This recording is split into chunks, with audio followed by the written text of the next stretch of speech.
Assalamualaikum anak-anak yang dikasihi semua. Mudah-mudahan telah bersedia untuk belajar pada hari ini. Pelajaran 5 dalam bidang Al-Quran, bawah tajuk memahami keutamaan dalam tindakan. Kita akan belajar tentang fiqhul aulawiyat. Kita dengarkan dulu ayat surah At-Taubah ayat 19 hingga 20. A'udzu billahi minasyaitonir rajim. أجعلتم سقاية الحاج وعمارة المسجد الحرام كمن آمن بالله واليوم الآخر وجاهد في سبيل الله لا يستوون عند الله والله لا يهدي القوم الظالمين الذين آمنوا وهاجروا وجاهدوا في سبيل الله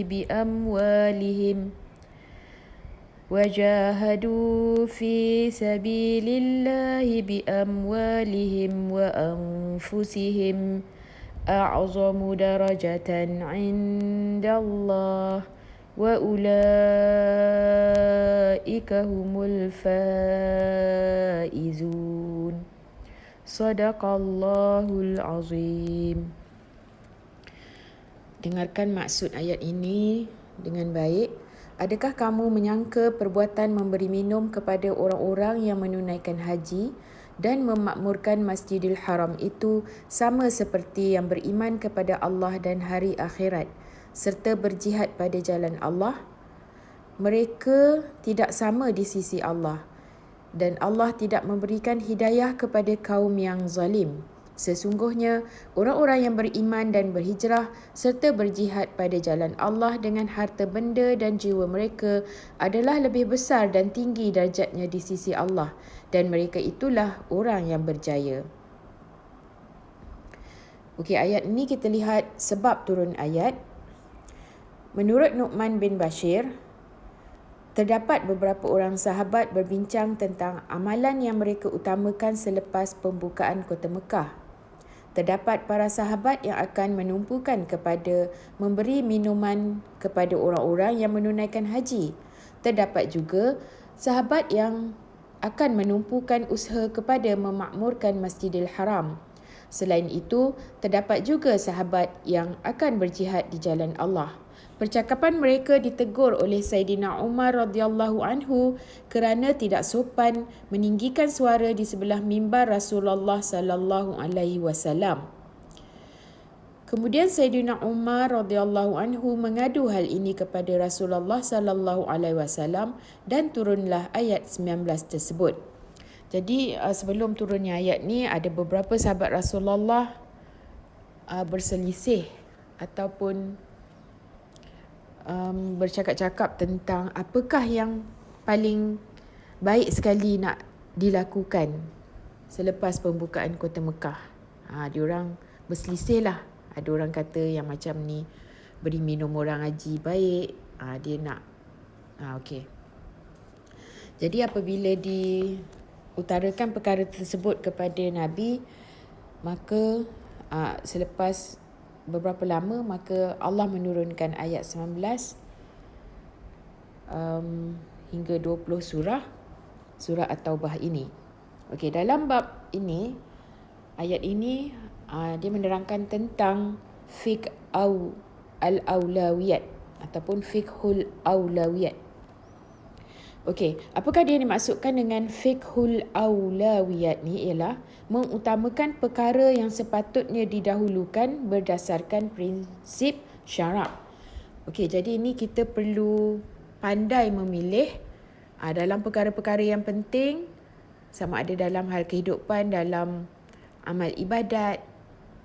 Ada perkara yang utama yang kita kena buat dulu, ada perkara yang kita kena kemudiankan. Itu dinamakan sebagai fiqhul aulawiyat. Apakah dia prinsip asas dalam fiqhul aulawiyat? Prinsip asas dalam fiqhul aulawiyat ialah ianya bersumberkan dalil syarak, mengutamakan perkara yang diutamakan oleh syarak, mengambil kira keperluan semasa dan setempat. Jadi kena kira keperluan semasa orang pada masa tu macam mana, keadaan setempat pada masa tu macam mana, sebab kita nak tahu mana yang lebih utama untuk dilakukan. Mengutamakan keperluan atau manfaat bersama berbanding dengan manfaat peribadi dan mengambil kira tahap keupayaan individu. Okey, pelaksanaan fiqh al-aulawiyat dalam kehidupan. Kita boleh bahagikan pelaksanaan fiqhul aulawiyat dari segi ilmu dan pemikiran, dari segi amalan dan juga dari segi tuntutan syarak. Kita lihat satu persatu bidang pelaksanaan fiqhul aulawiyat. Dari segi ilmu dan pemikiran, dia punya prinsip am dia. Prinsip amnya ialah mengutamakan usaha untuk menuntut dan memahami ilmu berbanding dengan melaksanakan sesuatu amalan. Aplikasinya ialah mengutamakan ilmu fardu ain berbanding dengan ilmu fardu kifayah. Contohnya, mengutamakan ilmu menunaikan solat yang betul berbanding dengan ilmu lain. Jika seseorang tu belum mahir lagi solat fardu, maka dia belajar macam mana cara nak menunaikan solat fardu tu lebih utama daripada dia belajar. Contohnya dia belajar tentang matematik. Itu contoh. Maksudnya pada masa dia belum lagi mahir mengerjakan solat fardu, dia mesti utamakan, kena dahulukan belajar cara nak menunaikan solat dulu, baru dia belajar matematik. Itu contoh. Walaupun kedua-dua perkara itu adalah penting, tetapi ada salah satunya yang perlu didahulukan, yang satu lagi tu perlu dikemudiankan. Okey, bila dah mahir, dah pandai, dah betul, dah solat fardu, baru dia boleh belajar matematik tu tadi. Itu contoh. Yang kedua, aplikasi yang kedua mengutamakan ilmu fardu kifayah yang menjadi keperluan semasa dan pelengkap bagi umat Islam. Contohnya, mengutamakan mempelajari ilmu bidang perubatan berbanding bidang kejuruteraan. Sebab bidang perubatan ni dia lebih besar manfaatnya kepada masyarakat berbanding ilmu kejuruteraan, walaupun kedua-duanya penting. Jadi, kita perlu utamakan dulu belajar ilmu perubatan. Okey, prinsip pelaksanaan yang kedua iaitu dalam bidang amalan ataupun dari segi amalan. Prinsip amnya mengutamakan amalan yang banyak manfaat berbanding dengan amalan yang kurang bermanfaat. Aplikasinya dalam kehidupan, mengutamakan amalan yang banyak manfaat kepada masyarakat berbanding dengan amalan yang kurang bermanfaat mengikut keperluan dan situasi. Contohnya, mengutamakan bersedekah berbanding dengan gotong royong.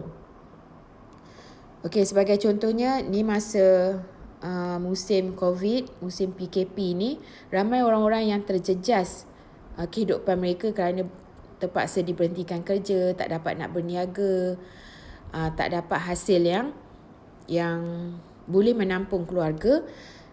Jadi pada masa ini, mengutamakan bersedekah daripada bergotong royong membersihkan taman dan sebagainya adalah lebih utama. Kita gotong royong tu tinggalkan dulu. Kita utamakan dulu amalan bersedekah kerana masyarakat pada masa sekarang sangat memerlukan pertolongan. Jadi situasi kita sekarang ni memerlukan sedekah tu diutamakan. Okey.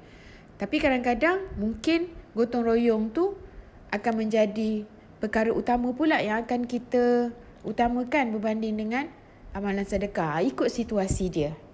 Okey. Yang keduanya, mengutamakan aktiviti kemasyarakatan berbanding dengan ibadat sunat yang berbentuk peribadi. Contohnya, mengutamakan program berbentuk kebajikan masyarakat berbanding dengan memperbanyakkan amalan sunat untuk peribadi.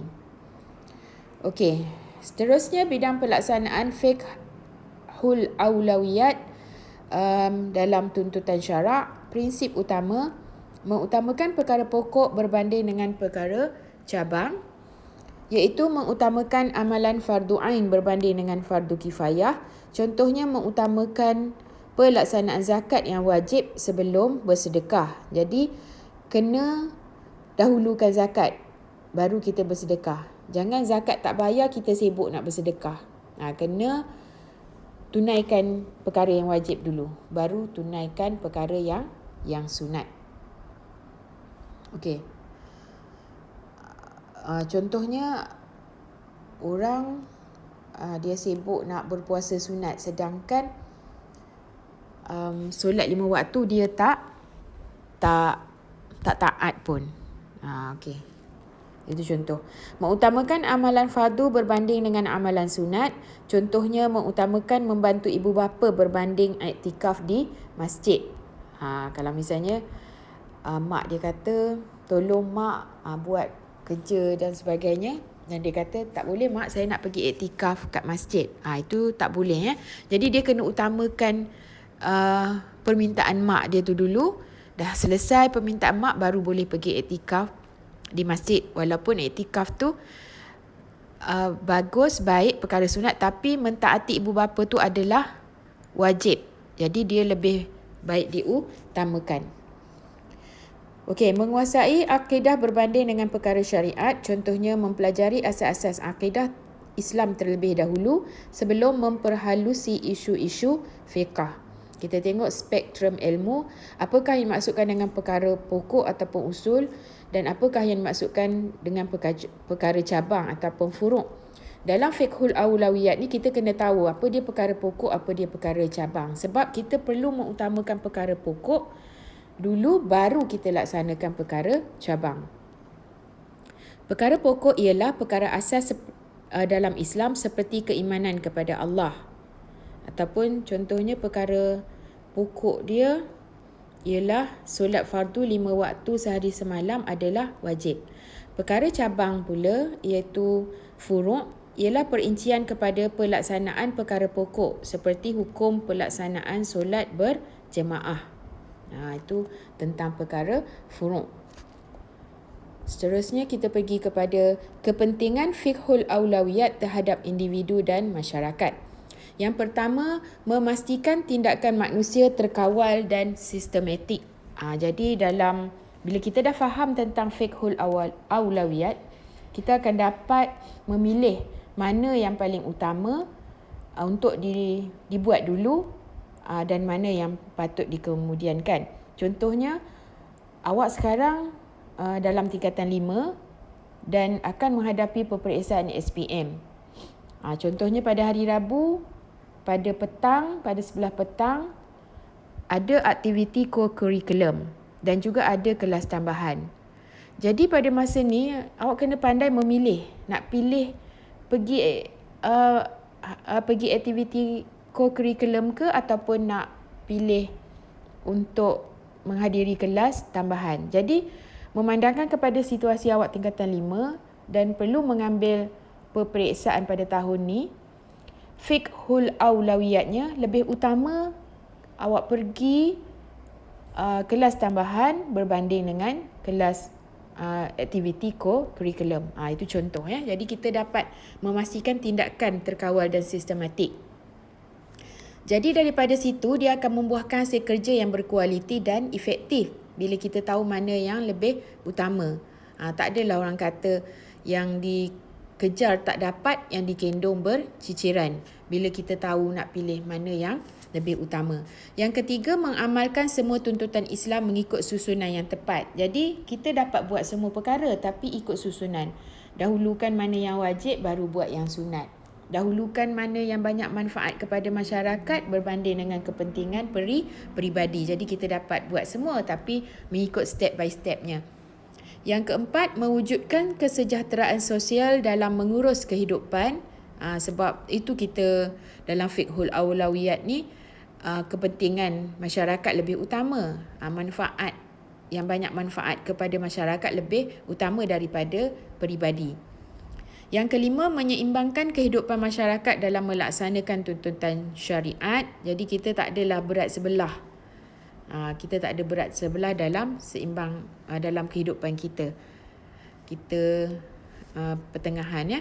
Mewujudkan masyarakat yang berjaya mengurus sistem kehidupan dengan cekap. Itu indahnya Islam ni. Dia ada fiqhul aulawiyat. Mana yang perlu diutamakan, mana yang dikemudiankan. Kena pandai pilih aham minal muhim. Yang lebih penting berbanding yang penting. Semua penting, tapi pilih mana yang lebih penting, mana yang lebih utama. Akhir sekali kita lihat pengajaran ayat. Okey, pengajaran ayat. Pertamanya, kita hendaklah sentiasa meningkatkan iman kepada Allah agar Allah menerima segala ibadah kita. Ingat ya, pengajaran ayat mesti ada kita hendaklah. Dia punya pendahuluan. Sentiasa meningkatkan iman kepada Allah, isi huraian, agar Allah menerima segala ibadah kita, itu huraian. Yang keduanya, kita hendaklah, pendahuluan, berazam untuk berjihad dengan tenaga dan harta, isi, supaya mendapat ganjaran di sisi Allah, huraian. Yang ketiga, kita hendaklah sentiasa berhijrah kepada yang lebih baik supaya lebih produktif. Okey, jadi dengan belajarnya ayat ini, surah At-Taubah ayat 19 dan 20 ni, harap kita semua dah boleh memahami tentang fiqhul aulawiyat, mengutamakan memahami keutamaan dalam tindakan. Dalam setiap tindakan kita perlu bertepatan dengan prinsip fiqhul aulawiyat supaya hidup kita lebih teratur, tersusun dan tidak kelam kabut. Okey. Itu saja, harap anak-anak semua faham tentang tajuk ini. Tajuk ni penting untuk difahami kerana ia boleh memang kita kena aplikasikan dalam kehidupan seharian kita. Okey, untuk tu sekian dulu. Terima kasih, semoga bermanfaat. Assalamualaikum warahmatullahi wabarakatuh.